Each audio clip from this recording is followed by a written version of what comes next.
போன எபிசோடில் gang ஜின்னை kiss பண்ணுற மாதிரி வந்திருப்பாங்க. அதோட ஸ்டாப் பண்ணியிருப்போம். இப்போ அதுலேருந்தே ஸ்டார்ட் பண்ணுறோம். கேங் ஜின்னை கிஸ் பண்ணுற மாதிரி கிட்ட வராங்க. அப்படியே அவரோட ஷோல்டரில் படுத்து தூங்கிடுறாங்க. இதுதான் நடந்திருக்கு. நேற்று நைட்டு வேறு எதுவுமே நடக்கலை.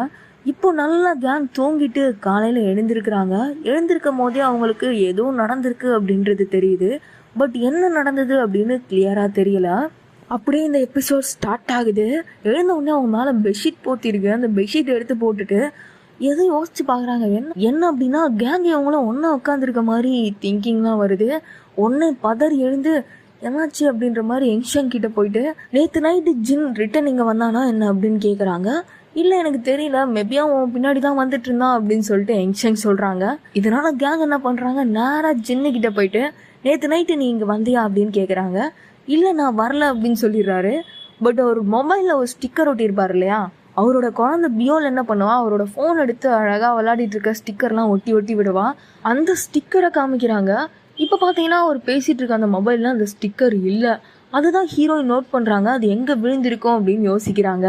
இதெல்லாம் யோசிச்சுட்டு இருக்கும் போதே அங்கே ஆஃபீஸில் ஒரு டீம் மீட்டிங் நடக்குது. அந்த மீட்டிங்கில் என்ன ஆகுது அப்படின்னா, கேங் பேசிக்கிட்டே இருக்கும் போது அவங்க கையில் இருக்க பெண்ணை கீழே தவறி போட்டுடுறாங்க. அதனால் ஹீரோ ஜின்னும் வந்து அதை எடுக்க வருவார். கேங் அதை எடுக்க போவாங்க. ரெண்டு பேரும் கிட்ட போனோடனே திரும்ப ஹீரோயினுக்கு ரெண்டு பேரும் க்ளோஸ்அப்பில் இருந்த மாதிரி ஞாபகம் வருது. உடனே கேங் எழுந்துடுறாங்க. எல்லாரும் ஏன் இவங்க இப்படி பிஹேவ் பண்ணுறாங்க அப்படின்னு சொல்லிட்டு இவங்கள ஒரு மாதிரி பார்த்துட்ருக்காங்க. கேங்க்கு அவன் மேலே ஒரு கண்ணாவே இருக்குது. நேற்று நைட்டு வந்திருப்பானா அப்படின்னு சொல்லிட்டு யோசிச்சுக்கிட்டே இருக்காங்க. அந்த நேரம் பார்த்து ஹீரோயின் எங்கேயோ வெளியில் போகிறாங்க.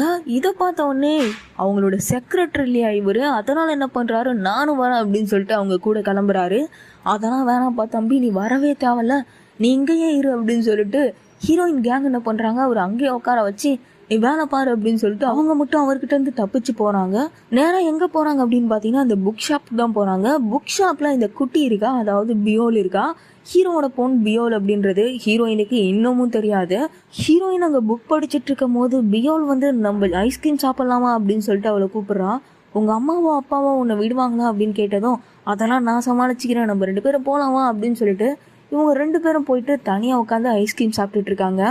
அடுத்த நாள் ஆஃபீஸில் என்ன ஆகுது அப்படின்னு பார்த்தீங்கன்னா, பார்க்கும் ஊஜினும் பேசிகிட்டு இருக்காங்க. இவங்க பேசிகிட்டு இருக்கும் போதே ஒரு நியூவாக ஒரு பர்சன் உள்ளே வராங்க. அவனை பார்த்தாலே ரொம்ப லக்ஸரியாக இருக்கா, அந்த மாதிரி ஒரு பர்சன் வரான். இவன் ஒரு பிஸ்னஸ் டீல் பேசுகிறதுக்காக தான் வரான்.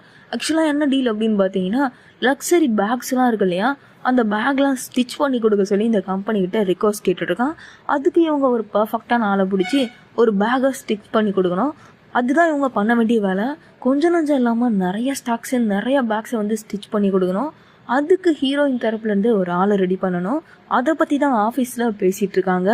ஆஃபீஸில் இருக்க எல்லோரும் என்ன பண்ணுறாங்க, லக்ஸரி பேண்ட்ஸை எல்லாத்தையுமே கலெக்ட் பண்ணி அதை பற்றி எக்ஸ்பிளைன் பண்ணி எப்படி அதை சேல் பண்ணுறாங்க, எப்படி அதை ப்ரொடக்ஷன் பண்ணுறாங்க அப்படின்றத பற்றி பேசிகிட்டு இருக்காங்க.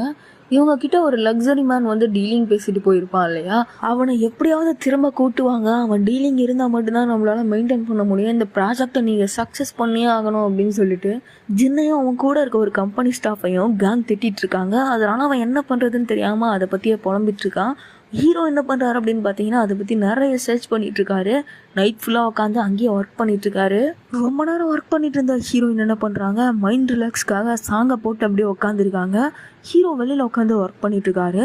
அப்படி அவங்க உட்காந்துட்டு இருக்கும் போது ஹீரோ மொபைல் பின்னாடி ஒரு ஸ்டிக்கர் இருக்கும் இல்லையா, அந்த ஸ்டிக்கர் கீழே கிடக்குது. அதை எடுத்து பார்த்துட்டு அவன் இங்கே தான் இருந்தானா அப்படின்னு சொல்லிட்டு யோசிச்சு பார்க்குறாங்க. அப்போ தான் ஹீரோயினுக்கு இன்ச் பை இன்ச் என்ன நடந்தது அப்படின்னு தெரியுது. அவங்க கிட்டே போயிட்டு அவனுடைய மூக்குலையும் அவனோட முடியிலையும் அவனோட உதட்லையும் கை வச்சுருப்பாங்க. அப்படியே அவனோட ஷோல்டரில் படுத்து தூங்கியிருப்பாங்க. இதெல்லாம் அவங்களுக்கு ஞாபகம் வந்தோடனே ஹீரோ திரும்பி பார்த்துட்டு ரூம்லேருந்து வெளியில் போயிட்டு அந்த கார்டன் மாதிரி இருக்கு இல்லையா, ரூமை விட்டு வெளியில் போயிட்டு அந்த பால்கனியில் அப்படியே நின்றுட்டுருக்காங்க. இப்போ ஹீரோ இவங்க இங்கே நிற்கிறத பார்த்துட்டு என்னாச்சு இங்கே வந்து நிற்கிறீங்க, ஏதாவது ப்ராப்ளமா அப்படின்னு கேட்கும் போது அப்போ தான் அந்த மொபைல் ஸ்டிக்கர் அவர்கிட்ட கொடுத்து நீ நேற்று வந்தையா அப்படின்னு கேட்குறாங்க. ஹீரோ எதுவுமே சொல்லாமல் அமைதியாக இருக்காரு. நீ நேற்று நைட் இங்கே வந்திருக்கா, ஆனால் வரலன்னு என்கிட்ட எதுக்கு போய் சொன்ன அப்படின்னு ஹீரோயின் கேட்குறாங்க. அப்படியே இந்த எபிசோட முடிச்சிட்டாங்க. நெக்ஸ்ட் எபிசோடில் ஹீரோ என்ன சொல்கிறாரு அப்படின்னு பார்க்கலாம். அதுக்கு முன்னாடி நீங்கள் நம்ம சேனலை சப்ஸ்கிரைப் பண்ணலன்னா மறக்காமல் சப்ஸ்கிரைப் பண்ணி அந்த பெல் ஐக்கானை ஆன் பண்ணிக்கோங்க.